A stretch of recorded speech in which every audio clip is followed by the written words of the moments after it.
des finances abondamment remplies de bénédictions, de telle sorte que nous pouvons faire du bien. Ça, c'est le plan divin pour nous. Ça, c'est en tant que Père, ce qui est disponible pour nous.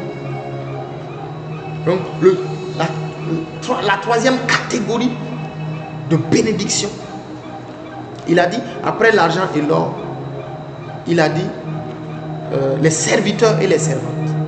Les serviteurs et les servantes. C'est toute aide de destinée. Maintenant, dans les serviteurs et les servantes, il y en a trois catégories. Première catégorie, ce sont les anges. Hébreux 1,14. Hébreux 1,14. Alléluia. Riba Shata Kabala. J'espère que je ne suis pas long. Est-ce que vous me suivez? Riba Shata Kabala.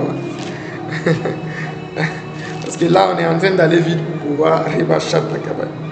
Il dit, ne sont-ils pas tous des esprits, les anges, au service de Dieu, envoyés pour exercer un ministère en faveur de ceux qui doivent hériter le salut?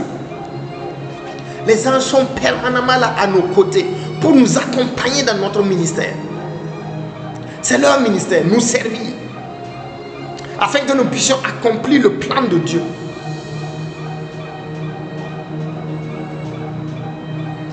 Donc aujourd'hui, le Seigneur nous introduit dans la réalité de cette vérité.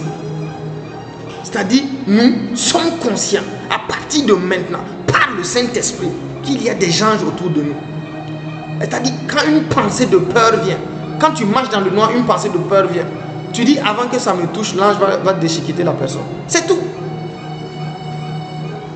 Être consciemment dans cette réalité, dans cette vérité, que je marche avec des gardes du corps, je marche avec des serviteurs. Ma vie est précieuse. Tant que je n'ai pas accompli tout ce que je dois accomplir, rien, personne ne peut me toucher. C'est cette conscience que Jésus avait. Il savait, je suis intouchable tant que je n'ai pas accompli ce pourquoi j'ai été appelé. J'ai été envoyé sur la terre.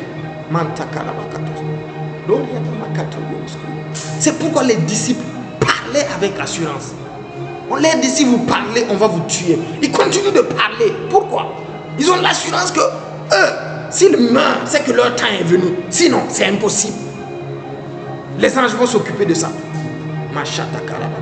Donc nous avons des aides spirituelles. Les anges sont nos aides spirituelles, sont nos serviteurs. Afin que nous puissions aller tout droit dans l'élection, dans l'accomplissement de la parfaite volonté de Dieu pour notre vie. Pourquoi? Parce que nous représentons une partie de Jésus. Chacun de nous